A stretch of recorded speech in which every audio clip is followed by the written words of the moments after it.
ओम भगवते नमः। सम्मानित विद्याजनों, आप लोगों का देवभूमि एस्ट्रो में पुनः स्वागत है। आइए आज हम कुंभ लग्न की कुंडली में शुक्र के द्वादश भावों का संक्षिप्त फलादेश समझें और जानें। प्रिय विद्याजनों, आज मैं आप लोगों के सामने कुंभ लग्न की कुंडली लेकर आया हूँ। इस कुंभ लग्न की कुंडली में शुक्र लग्न से लेकर द्वादश भावों में किस प्रकार से शुभ या अशुभ फल प्रदान करेगा, इसके बारे में हम चर्चा करेंगे। सबसे पहले कुंभ लग्न की कुंडली में लग्न भाव का क्या फल होगा, इसे जानें।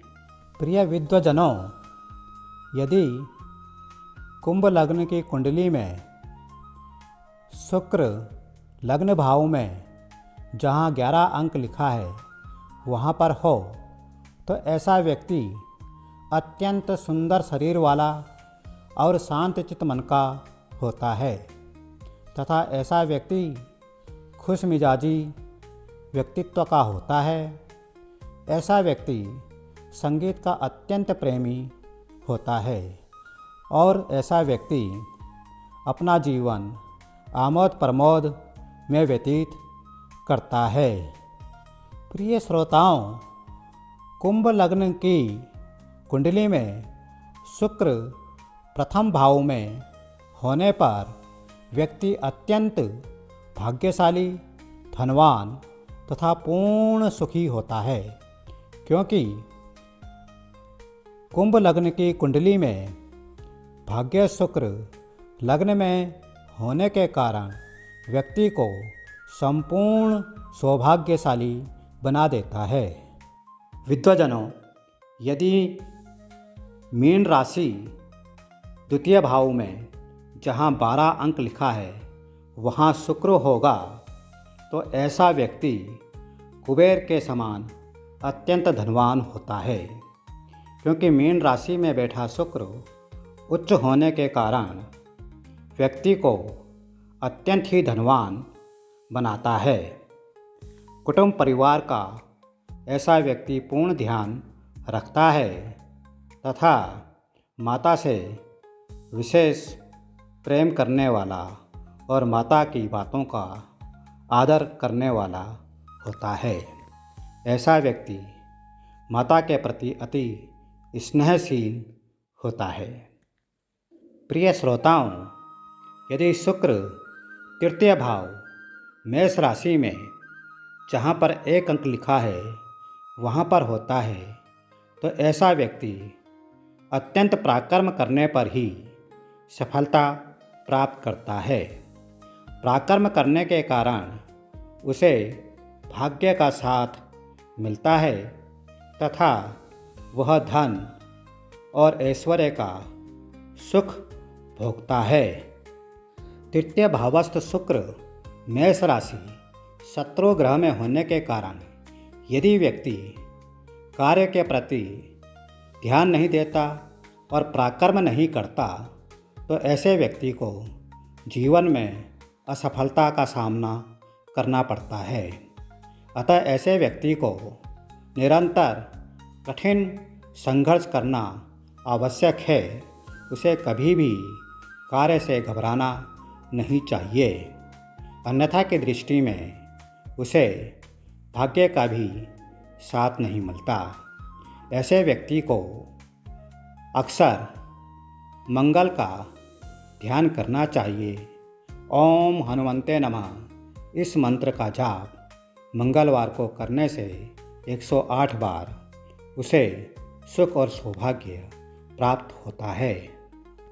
प्रिय श्रोताओं, यदि कुंभ लग्न की कुंडली में शुक्र चतुर्थ भाव जहाँ 2 अंक लिखा है वहाँ पर होता है तो ऐसा व्यक्ति जीवन में सामान्य रूप से भूमि वाहन का सुख प्राप्त करता है। मानसिक रूप से वह सुखी रहता है तथा माता का उसके प्रति बड़ा ही स्नेह होता है।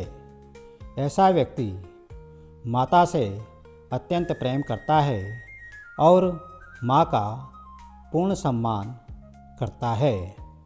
ऐसा व्यक्ति बड़े भवन का मालिक भी बन सकता है यदि शुक्र पर किसी नीच ग्रह की दृष्टि ना हो। प्रिय श्रोताओं, शुक्र चतुर्थ भाव में मनुष्य को सामान्य रूप से सुखी बनाता है।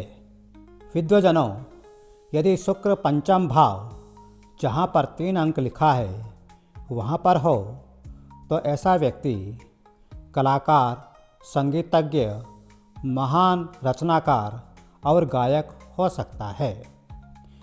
शुक्र 5वें भाव में होने पर व्यक्ति को कन्या संतान अधिक प्राप्त होती है और अधिक कन्या संतान के कारण व्यक्ति परेशान होता है।